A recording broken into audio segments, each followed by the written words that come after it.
오늘 이 시간 우리 예배를 통해서 하나님께서 주시는 말씀은 시편 127편 1절부터 5절의 말씀입니다. 구약성경 시편 127편 1절에서 5절의 말씀을 우리가 한 목소리로 같이 봉독하겠습니다. 오늘 주시는 말씀을 우리 같이 읽겠습니다. 여호와께서 집을 세우지 아니하시면 세우는 자의 수고가 헛되며 여호와께서 성을 지키지 아니하시면 파수꾼의 깨어 있음이 헛되도다. 너희가 일찍이 일어나고 늦게 누우며 수고의 떡을 먹음이 헛되도다. 그러므로 여호와께서 그의 사랑하시는 자에게는 잠을 주시는도다. 보라, 자식들은 여호와의 기업이요 태의 열매는 그의 상급이로다. 젊은 자의 자식은 장사의 수중의 화살 같으니 이것이 그의 화살통에 가득한 자는 복되도다. 그들이 성문에서 그들의 원수와 담판할 때에 수치를 당하지 아니하리로다. 아멘. 하나님의 말씀입니다. 오늘 주시는 이 말씀으로 말씀의 은혜를 나눌 때에 우리 모든 예배자들에게 하나님의 은혜와 은총이 함께 하시기를 예수님의 이름으로 축복합니다. 우리 주위에 있는 분들과도 서로 눈 맞추시면서 인사 나누겠습니다. 잘 오셨습니다. 반갑습니다. 귀한 예배 자리에 나오신 우리 모든 예배자들을 예수님의 이름으로 환영하고 또 축복합니다. 오늘 10월의 마지막 날입니다. 지난 10달 동안에 열심히 살아오신 우리 모든 성도님들을 축복하고 또 오늘 이 귀한 예배 자리를 통해서 예배 자리로 이렇게 나오신 우리 믿음의 가족들을 주님의 이름으로 축복합니다. 우리는 주일 예배를 통해서 계속 성전에 올라가는 노래라고 우리가 기록되어 있는 시편의 15편의 말씀들을 하나씩 나눠가면서 올 하반기, 특별히 연말에 맞추어서 이 하반기의 연말을 차근차근 정리해 가고 있는 중입니다. 오늘은 그 8번째 말씀으로 127편의 말씀을 계속 이어가고 있습니다. 오늘 빼고 나면 이제 올해도 8주 정도가 이제 남아 있습니다. 근데 여러분, 우리가 앞서서도 여러 말씀들을 같이 나눴지만 성전에 가면 가는 거지 왜 성전에 올라가는 노래, 성전에 올라가는 고백들을 하면서 갈까라고 하는 것이죠. 왜 그러냐면 그냥 성전에 몸만 가는 것이 아무 의미가 없기 때문에 그렇습니다.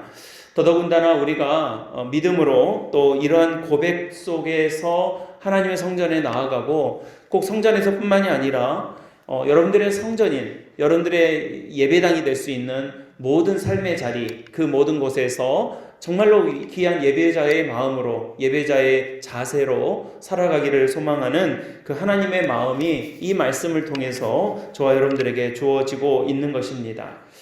그런 말씀들을 우리가 계속 이제 나누고 있고 연말까지, 마지막 주 되기 전까지 이 시편의 말씀으로 올해를 이렇게 정리하겠는데, 우리 장로님도 기도해 주셨지만 이런 과정 속에서 우리가 지난 2년 동안의 코로나의 여러 가지 여파들, 또 우리의 마음의 변화들, 우리 예배의 모습들을 좀 정리정돈하고 다시금 하나님 앞에서, 십자가 앞에서 우리의 모습들을 정비하는 그런 중요한 계기로 이 말씀을 통해서 삼으셨으면 합니다. 그런 귀한 은혜가 우리 말씀을 나누고 예배하는 우리 믿음의 성도들에게 함께 하시기를 간절히 축원합니다.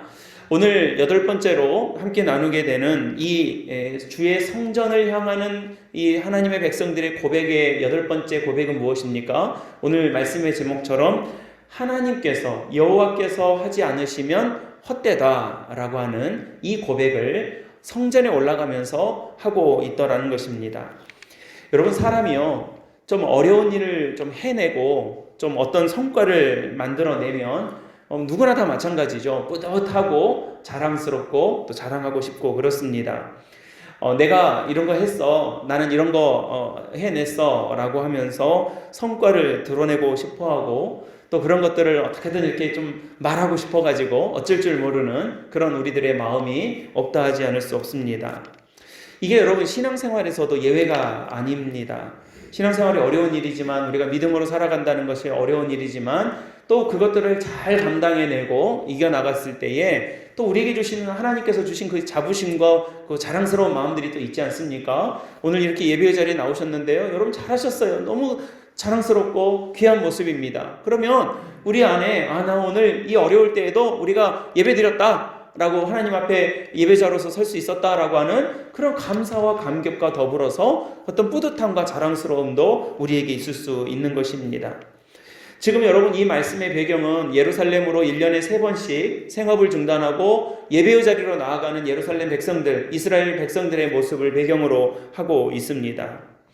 여러분, 뭔가를 중단하고 예배의 자리, 성전에 올라가서 이 예루살렘까지 가서 예배드리고 오는 일이 그저 간단한 일이 아니었습니다. 모든 것을 다 제공해주고 뒤에서 뒷받침 다 해주면서 좀 다녀오십시오 통사정 해가지고 다녀오는 것도 아니었습니다. 누가 막 알아주는 것도 아니고 갔다 오라고 등 떠밀어주고 뒤를 봐주는 일도 아니었기 때문에 굉장히 어려운 일이었고, 신앙의 결단이 필요한 일이었고, 힘든 일이었습니다. 가는 길은 또 얼마나 힘듭니까? 강도를 만나기도 했고요, 어려운 일에 직면하기도 했고, 경제적인 어려움을 겪기도 했습니다. 예루살렘으로 그냥 셔틀버스 타고 왔다 갔다 하는 것이 아니라 어려운 일을 감당해내고 있었던 것입니다. 그럼에도 불구하고 그 예루살렘 성전에서 예배를 잘 마치고 돌아올 때에 그들에게는 예배자로서의 자부심, 요즘 좀 쓰는 말로 예배 부심이라고 할까요? 그런 것들이 뿌듯하게 있는 그런 배경이 있었습니다. 우리로 생각하면, 제가 이 말씀 준비하다 생각해 보니까 이런 생각을 해봤어요. 우리 유신아 집사님 모슬포에 사니까, 유신아 집사님이 나 모슬포에서 왔어. 사계까지 모슬포에서 왔어. 그러니까 누가 옆에서 스리 있구나. 스리가 저는 각지에서 왔어요. 그런 거예요. 그러니까 옆에 있던 이계성 권사님이 각지는 나는 제주시에서 왔어. 그런 거죠. 누구 성산에서 오신 분 계십니까 혹시? 그러니까 누군가 또 성산에서, 나 성산에서 왔어. 그거 아무것도 일도 아니야. 이런 모습들 다 귀한 모습인데, 이제 그런 좀 자랑하고 싶고 내가 좀 더 했어 라고 하는 그런 자부심, 이런 것들을 표출하는 그런 모습들이 예루살렘 성전에 올라가는 백성들에게 있었다는 것입니다. 근데 여러분, 이런 마음으로 성전에 나오고 있고, 이런 마음들이 이렇게 여기저기서 불뚝불뚝 나오고 있을 때, 지금 오늘 127편의 말씀은 어떤 마음들을 우리에게 탁 가르쳐주고 있는 것입니까? 바로 이런 마음들, 이러한 모습들, 이런 어떤 예배 이외의 자부심, 이런 것들을 통해서 그들의 마음이 자꾸 이렇게 흔들리고 있을 때에, 오늘 127편 솔로몬의 노래를 통해서 예배자의 마음, 예배자의 모습, 예배자의 그 고백이 어떤 것인지를 탁 알려주고 있는 장면이 오늘 본문의 말씀인 것입니다. 이런 마음들을 정돈해주고 있죠. 여러분, 오늘 부제에 보면 솔로몬의 시, 곧 성전에 올라가는 노래라고 적혀 있는 것처럼 127편의 말씀은 솔로몬이 지은 노래입니다. 솔로몬의 노래예요. 여러분, 솔로몬이 누구입니까? 어떤 왕입니까? 그가 세운 여러 가지 업적과 또 인생의 공과가 있겠지만, 특별히 그는요, 성전을 건축한 왕이었어요. 성전은 앞서 다윗부터 성전을 짓고 싶고 건축하고 싶고 그렇게 간절히 바랬지만, 하나님께서 다윗에게는 성전을 건축하는 것을 허락하지 않으셨고, 다윗이 모든 재료들을 다 준비해 놨습니다. 그리고 나서 솔로몬이 7년에 걸쳐서 성전을 건축하고요, 13년에 걸쳐서 왕궁을 건축합니다. 그러니까 20년 동안 공사를 한 거예요. 여러분, 우리 교회도 건축의 역사들이 쭉 있어 왔겠지만, 초가집 하나 매입하고 양철집을 짓고 돌집 짓고, 그러다가 본당 짓고 2층 중축하고 사택 짓고 이런 과정 속에서 얼마나 많이 애쓰시고 노력하시고 고생하셨어요. 그러니까 그런 모습들이 교회에 이렇게 역사로 이렇게 남아있지 않습니까? 그런 것들이 어떻게 보면 우리의 자랑이 되기도 하고 우리의 자부심이 되기도 하고, 또 그런 역사를 통해서 되돌아보면서 하나님께 감사하고 주님께 영광 돌리기도 합니다.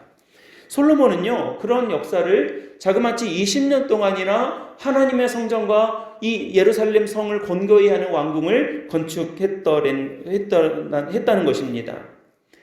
아직까지 솔로몬의 영화로움을 재현하지 못하고 있고, 그때 만들어졌던 솔로몬의 성전은 그 모습을 결국 재건하지 못하고, 나중에 바벨론 포로 생활을 마치고 나서 되돌아왔을 때 성전을 느헤미야와 에스라를 통해서 스룹바벨을 통해서 다시 재건했다고는 하지만 솔로몬의 성전에 비할 수 없는 아주 작고 초라한 그런 성전을 재건할 수밖에 없었던 것입니다. 그러니까 이스라엘 역사에 있어서 솔로몬의 성전이라고 하는 것은 가장 위대한, 가장 방대한, 가장 아름다운 성전 건축의 역사를 누가요? 솔로몬이 해낸 거예요.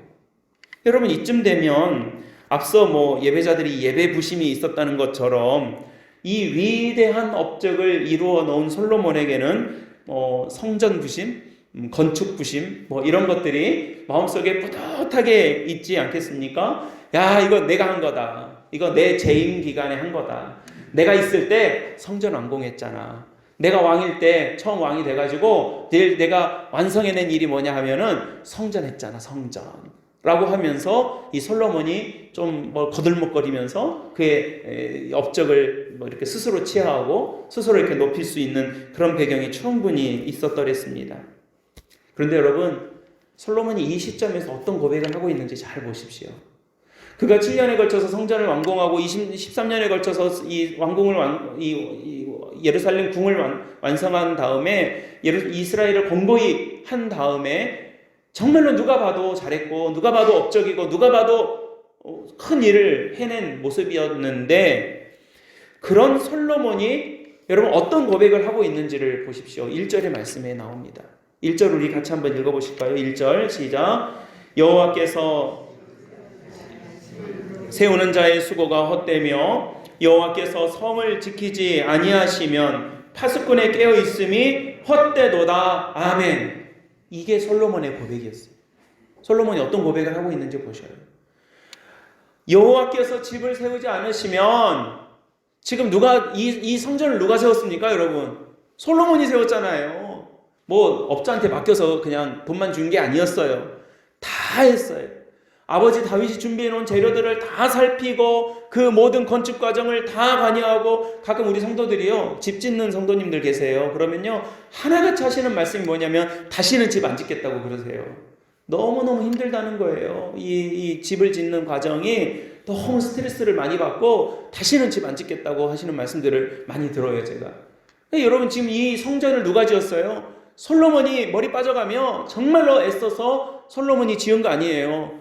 예루살렘 궁을 누가 완성했어요? 솔로몬이 완성했잖아요. 성벽을 만들고 왕궁을 만들고 중심의 성전을 만들고, 이 예루살렘 하면은 정말 든든하게 보이는 그 성전을, 이 성을 완성해 놓은 왕이 솔로몬이잖아요. 그런데 이 솔로몬이 어떤 고백을 합니까? 여호와께서 세우지 아니하시면 세우는 자의 수고가, 자기의 수고가 헛된 것에 불과하다라고 고백하고 있는 거예요. 정말 귀한 고백이죠. 여러분, 저는 이것을요, 곱하기 0의 원칙이라고 말하고 있습니다. 이게 누가 어디서 나온 것은 아니고 그냥 제가 만든 거예요. 제가 만든 말이에요. 곱하기 0의 법칙. 여러분, 곱셈 아시죠? 1 더하고 2 더하고 10 더하고 100 더하고 1000 더하고 10,000 더하고 10만 더하고 100만을 더하고 1000만을 더하고 몇천만을 곱하고 더하고 해도요, 끝에 가서 곱하기 0 하면 뭐예요? 0 되는 거예요. 그러니까 여러분, 우리가 신앙의 이 놀라운 원칙을 잘 보셔요. 성경에 나오는 이 믿음의 역사 속에서 보여주는 하나님의 법칙을 잘 보세요. 곱하기 0의 법칙이에요. 바벨탑을 많이 쌓아놓고, 아무리 여리고성을 쌓아놓고, 아무리 홍해가 펼쳐져 있고 해도 하나님 없이 곱하기 0 해버리면 0 되는 거예요. 0 되는 거예요. 내가 아무리 쌓아놓고 또 쌓고 또 쌓아도 거기에 곱하기 0 해버리면 모든 것이 0이 돼버리는 거죠. 무가 되는 거예요. 여러분, 우리가 믿음 생활한다는 게 무엇입니까? 하나님이 세우지 않으시면 내가 세우는 것들이 헛될 수밖에 없음을 고백하는 것이에요. 곱하기 0 되는 거예요. 믿음은 믿음의 여정으로 들어가면 들어갈수록 여러분, 어떤 과정을 우리가 경험하게 됩니까? 내가 죽고 하나님이 사는 거예요. 사랑하는 우리 성도 여러분, 여러분들의 마음과 심령과 삶에서 내가 죽고 하나님이 사는 믿음의 역사가 여러분들을 통해서 이루어지시기를 주님의 이름으로 간절히 축원합니다. 이 믿음의 여정이에요. 내가 믿음 생활을 하고 10년이 되고 20년이 되고 30년이 되면 점점 어떻게 됩니까? 내가 죽어지고 낮아지는 거예요. 누가 살기 위해서요? 내가 힘이 없어서 죽어지는 게 아닙니다. 내가 뭐 초라해져서 죽어지는 것이 아닙니다. 내가 뭐 연로해져서 죽어지는 것이 아닙니다. 하나님이 살기 위해서, 하나님이 드러나기 위해서 내가 숨어지는 거고 내가 죽어지는 거예요. 이 우리의 삶의 총량이 있잖아요. 총량. 내가 차지하면 차지할수록 하나님은 쪼그라드는 것이고요. 내가 작아지면 작아질수록 하나님이 드러나는 거예요. 여러분, 어떤 사람이 살게 되는 것입니까? 내가 강해지고 내가 튼튼해지고 내가 힘이 세지면 내가 사는 것 같아 보이지만요. 그리고 세상은 자꾸 우리에게 그런 메시지를 우리에게 주고 있지만요. 아니에요. 하나님이 사는 사람이 사는 줄로 믿으시길 바랍니다. 하나님의 영역을 자꾸 늘려놓으셔야 돼요. 내 영역을 좁혀놓으시고 내 영역을 줄여놓으시고 하나님의 영역을 키워놓으셔야 되는 거예요. 총량이 정해져 있어요. 내 마음이 하나님이 가득 차 있으면 내가 죽는 것이고요. 내가 가득 차 있으면 하나님이 죽는 거예요. 어떤 것이 나에게 유리할 건지, 어떤 것이 내 영혼을 살리는 것인지, 어떤 것이 내 자식을 살리는 것인지, 어떤 것이 교회를 살리고 집을 세우는 일인지는 여러분 우리가 답을 갖고 있잖아요. 그렇다면 이 믿음의 여정을 통해서 내가 죽는 과정을 거듭해야 더해지는 겁니다. 내가 죽었는데 나뿐 아니라 모든 사람들이 살게 되는 이 놀라운 신비를 경험하는 축복을 고백하게 되는 것이 믿음의 여정인 거예요. 여러분, 오늘 이 예배의 자리에 나오셨습니다. 귀한 예배의 자리를 통해서 어떤 믿음의 고백을 고백하고 가시고자 합니까? 하나님, 내가 죽었는데 하나님이 사시고, 내가 죽었는데 내가 다시 사는 부활의 소망과 은혜를 제가 고백하고 경험합니다. 그래서 이 믿음의 사람들의 신앙의 이 모습들을 보면요, 신앙의 깊은 중심에 다가서면 다 한결같이 어떤 모습을 보게 됩니까? 내가 죽고 하나님이 사는 모습을 보게 되는 것입니다. 나는 죽었는데 하나님이 다시 살리는 역사를 간증하는 것입니다. 내가 몇십 년 신앙생활 했으니 더 이상 배울 것도 없고, 더 이상 내가 알 것도 없고, 더 할 것도 없고, 더 나에게 누가 가르칠 것도 없다라고 하는 것은 잘못된 길로 가고 있는 거예요. 그러나 반대로 내가 신앙생활을 하면 할수록 내가 부족하고, 하면 할수록 내가 부끄럽고, 하면 할수록 내가 설 자리가 없이 하나님 앞에서 부족한 죄인임을 고백할 수밖에 없다라고 한다면 정상인 거예요. 하나님의 자리가 넓어진 겁니다. 요한복음 12장 24절 말씀, 우리 이 말씀 참 자주 나눕니다. 한 알의 밀이 땅에 떨어져 죽지 아니하면 한 알 그대로 있고, 그 알이 죽으면 많은 열매를 맺느니라. 할렐루야. 여러분, 우리에게는요, 하나님께서 주신 밀알과 같은 우리의 삶이 있어요. 이 한 알이 죽으면 우리가 뭐 생명이 죽는다는 것이 아니라, 내가 영적으로 죽으면, 겸손해지면, 내가 하나님 앞에 엎드려지면, 내가 하나님 앞에 기도하면 한 알 그대로 있는 것이 아니라 많은 열매를 맺는다고 하는 거예요. 그러나 반대로 내가 안 죽어지고, 내가 안 녹아지고, 내가 버티고 있고, 내가 한 알 그대로 내 자존심 끝까지 지키고 있으면 한 알 그대로 있다는 것입니다. 제가 새벽에 기도할 때마다 우리 새벽에 나오시는 우리 성도님들과 항상 그런 마음으로 축복을 합니다. 여러분, 우리 새벽에 기도하시는 우리 성도님들, 장로님, 권사님들, 여기 계시는 한 사람이 결코 한 사람이 아닙니다. 여기 이 새벽에 기도하시는 한 분은 10명이고 100명이고 1000명입니다 라고 하는 말씀들을 늘 드려요. 그렇게 늘 기도해요. 그리고 실제로 그런 믿음의 역사가 우리에게 있어요. 새벽재단에 이 기도하시는 성도들, 골방에서 기도하는 우리 성도들, 이 교회를 위해서, 한국교회를 위해서, 또 우리 믿음의 공동체와 자녀들을 위해서 눈물로 기도하는 그 한 사람의 기도가 한 사람이 것이 아니라 1인분이 아니라 그게 10배가 되고 20배가 되고 30배, 60배, 100배가 된다라고 하는 이 영적인 신비를 우리에게 말씀해주고 있는 것입니다. 여러분, 이게 성전에만 그렇습니까? 가정도 마찬가지입니다. 나라도 마찬가지예요. 마가복음 9장 50절 말씀에 이렇게 말씀하십니다. 너희 속에 소금을 두고 서로 화목하라. 너희 속에 소금을 두고 서로 화목하라 그래요. 여러분, 서로 화목하려면 그냥 화목하라고 하면 될 것인데 왜 소금을 두라고 그랬을까요? 소금이 뭐 하는 겁니까? 소금이 어떤 기능을 합니까? 저는 이제 뭐 요즘 김장을 하는 모습을 이제 많이 없어져서 자주 보지 못하지만, 예전에 그 김장할 때 보면, 어머니가 김장할 때 생각해 보면 막 배추들이 이렇게 우리 어머니들 표현으로 살아있잖아요. 살아서 밭으로 가려고 그런다고 하잖아요. 거기다가 뭐 합니까? 소금을 이렇게 뿌려줘요. 우리 교회는 옛날에 김장할 때 보니까 장로님이 바닷물 떠온 걸로 이렇게 간 하시더라고요. 뭐 그렇게 하기도 하고 소금을 이렇게 뿌려줍니다. 그러면 소금이 뿌려지면 이거 가지고 되나 했는데 신기하게 그 다음날 이렇게 김장하려고 보면 이렇게 펄펄 살아있던 애들이 싹 죽어 있어요. 이렇게 깔아앉아 있죠. 근데 이 소금의 기능 중에 뭐 짠맛을 내고 여러 가지가 있겠지만 좀 죽이는 기능을 한다라고 하는 의미에서 저는 이 말씀이 딱 와닿더라고요. 너희 속에 소금을 두고 너희 마음에 소금을 두고 서로 화목하라. 화목하려면 소금이 좀 있어야 돼요. 죽어야 되는 거예요. 화목함도 서로 조금씩 죽어야 화목해지지 다들 펄펄 살아있으면 절대로 화목해질 수가 없는 것입니다. 교회라고 다르겠습니까? 여러분 어떤 일을 두고 예를 들어 목사님이 나는 죽어도 이거 못하겠다 그러고 장로님이 죽어도 그거는 안 되겠다라고 그러고 성도님들이 죽어도 우리는 그거 못 받아들이겠다 그러면 다들 그렇게 주장하고 다들 그렇게 펄펄 살아있으면 어떻게 되겠습니까? 일이 되겠습니까? 살 수 있겠습니까? 다들 펄펄 살아있는데 화목이 안 되죠. 하나가 안 되죠. 내가 죽고 장로님이 사십시오. 장로님이 죽고 목사님이 사십시오. 우리가 죽고 당회가 죽고 우리 성도님들 살립시다. 우리 성도님들이 기도하면 죽고 우리 교회를 세웁시다. 라고 하면 그때부터 살아나는 믿음의 생명의 역사가 일어나는 거예요. 여러분 이런 우리들을 죽이고 하나님의 역사하심을 인정하면서 겸손하게 나를 죽이는 과정, 그런 과정을 통해서 성도는 무엇을 받습니까? 하늘의 은혜를 받고 하나님의 축복을 받는 거예요. 여러분 내가 끝까지 살아서 버티면요 하나님 축복 못 받아요. 하나님께서 주시고자 하는 것들이 틈이 없어요. 들어갈 틈이 없어요. 그러나 내가 죽고 나를 녹이고 내가 열어놓으면요 그 자리에 하나님의 것들을 막 채워주시는 은혜를 우리가 고백하게 되는 것입니다. 여러분 다 내가 했다고 하면 다 죽는 것이고요. 다 하나님이 하셨습니다 하면 다 사는 겁니다. 이 믿음의 신비를 우리가 고백해야 합니다. 여러분 우리가 예배의 자리에 이렇게 나오셨습니다. 이 예배의 자리에 나오는 그 믿음의 첫 고백과 첫 기초가 무엇입니까? 내가 아니라 하나님이 하십니다. 내가 한 것이 아니라 하나님께서 하신 것입니다. 이 고백입니다.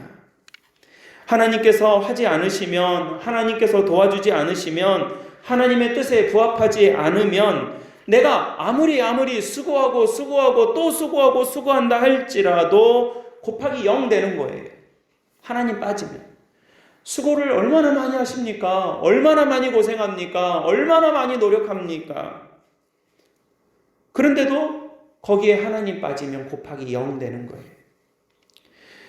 그러면 사람은 아무것도 안 합니까? 아니죠.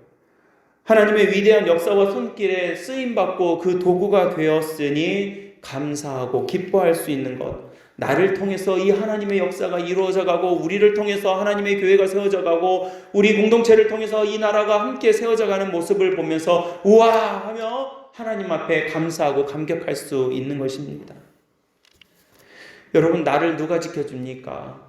우리 집을 누가 지켜주십니까? 누가 지킬 수 있습니까? 우리 자녀들을 누가 지킬 수 있습니까? 우리 나라와 이 사회를 누가 지켜주어야 하겠습니까? 하나님께서 지켜주신다라고 하는 이 고백 위에 서지 않으면 창세기에 나오는 것처럼 바벨탑 무너지듯이 다 무너지는 것입니다. 오늘 말씀에 파수꾼에 깨어있으면 허사로다라고 했습니다.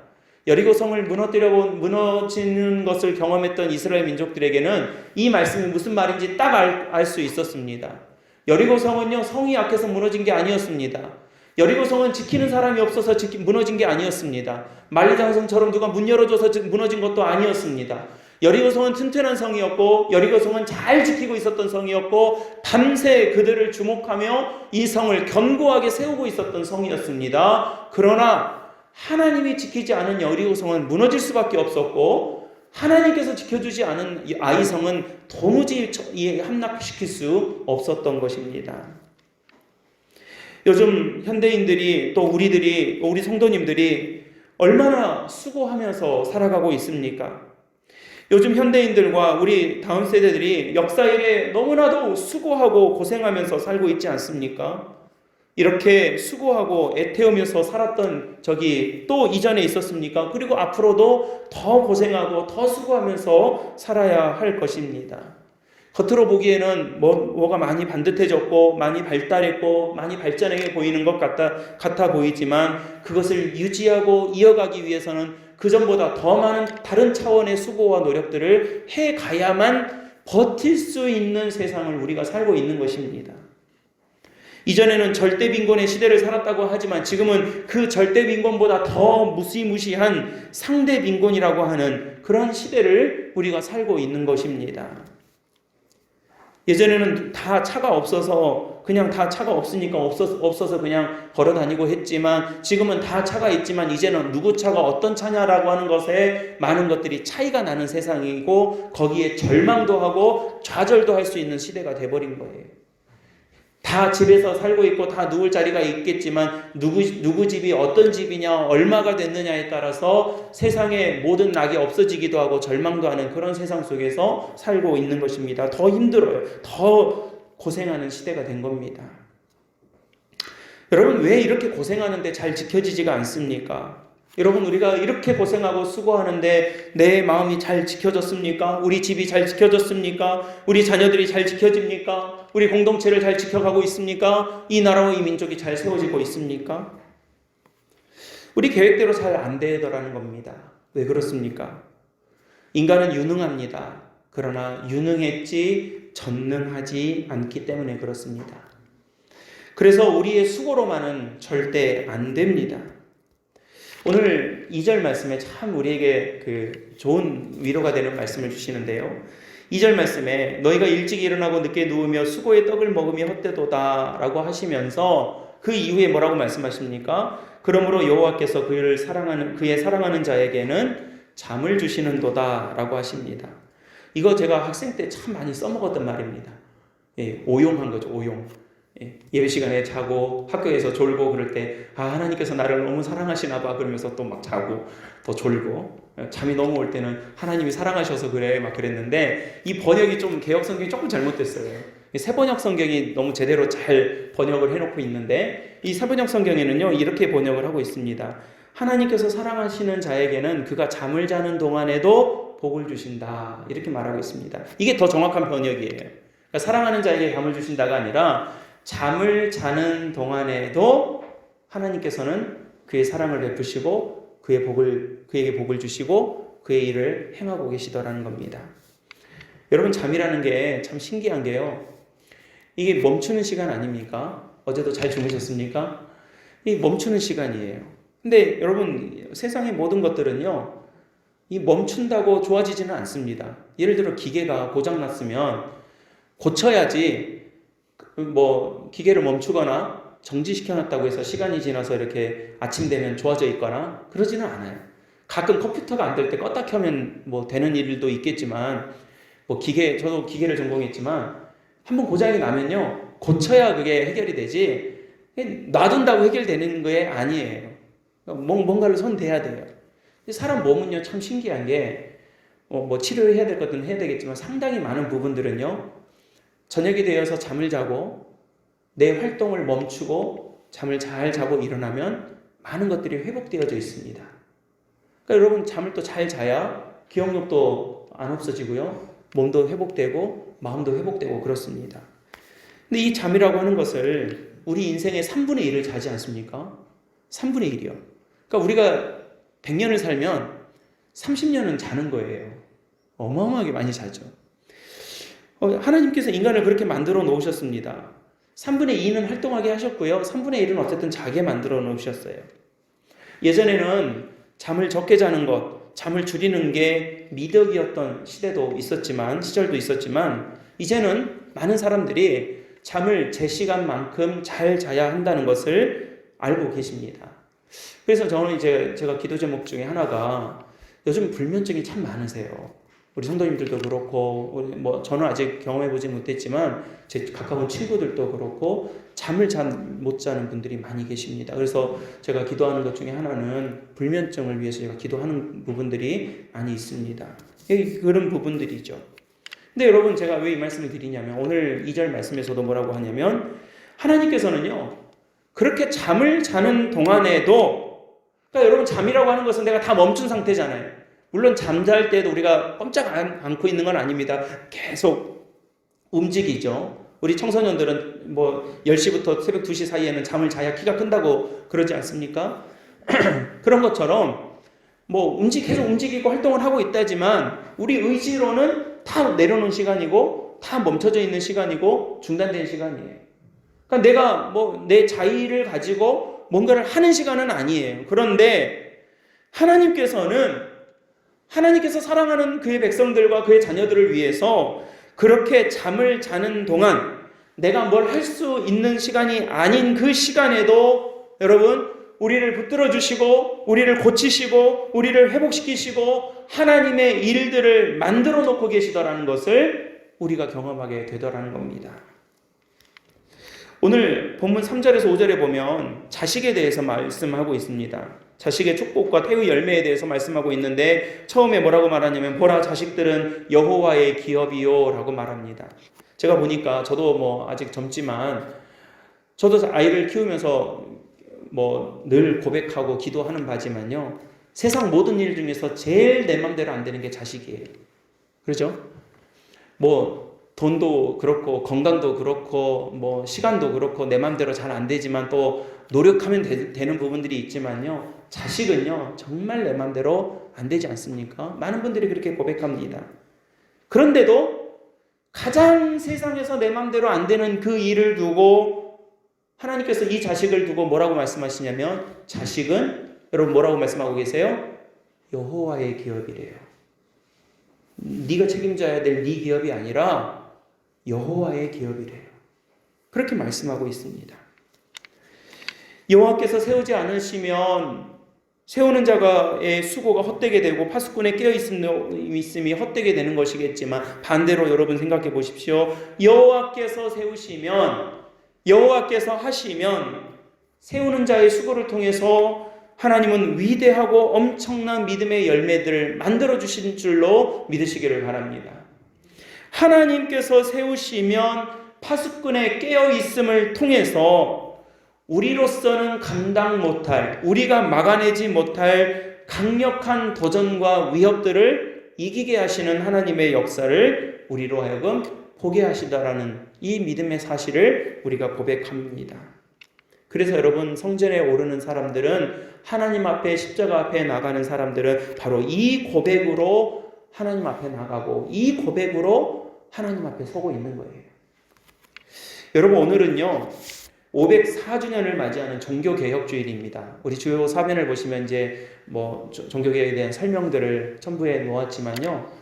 이 마틴 루터라고 하는 이 가톨릭 사제가 당시 교회의 부패한 모습들을 보고 정말 소망이 없는 이 모습들을 보면서 이 반박문을 비텐베르크 성당 앞에다가 못을 박아서 탕탕탕 붙여놓고 종교개혁 운동을 시작했지 않습니까?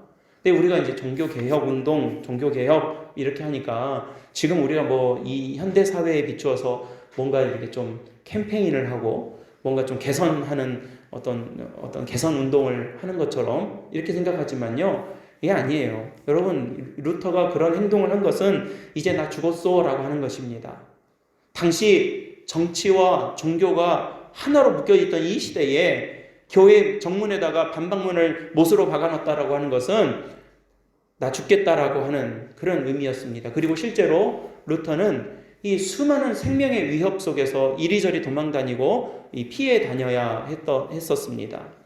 그리고 그가 이 독일어 성경, 이 라틴어로 되어 있는 성경을 독일어로 번역하는 이 과정을 통해서 정말로 생명의 위협과 수많은 도전들을 얼마나 많이 그가 느꼈고 그가 마지막 한 번은 이 모든 것들이 너무 힘들어서 다 포기하려고 하니까 자기 아내가 이 상복을 입고 나타났다고 그러잖아요. 그러면서 아내 왜 그러냐 그랬더니 내 남편이 죽었다고. 남편이 죽었다니 무슨 소리냐고 그러니까 내 남편이 이 지금 해가고 있는 이 일들을 포기해버리고 내려놔 버려가지고 내 남편은 죽은 거랑 마찬가지라고. 그러니까 루터가 얼른 정신 차리고 독일어 번역 그 작업을 끝까지 완수했다라고 하는 일화도 있습니다.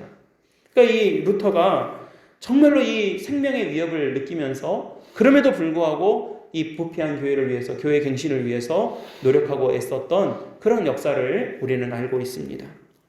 근데 여러분 이 루터가요 그렇게 이 종교개혁 운동을 1517년에 시작을 했다가 나중에 그가 1529년 12년이 지난 이후에 정말로 힘들고 정말 이 종교개혁의 이 모든 과정을 이루어해 나가기가 너무너무 힘들어서 절망하고 좌절할 때에 아무것도 할 수 없고 아무것도 이루어낼 수 없는 그 절망의 상황 속에서 이 루터가 고백한 것이 무엇이었습니까? 오늘 여러분 이 설교를 마치고 함께 부르는 찬송가가 585장인데요.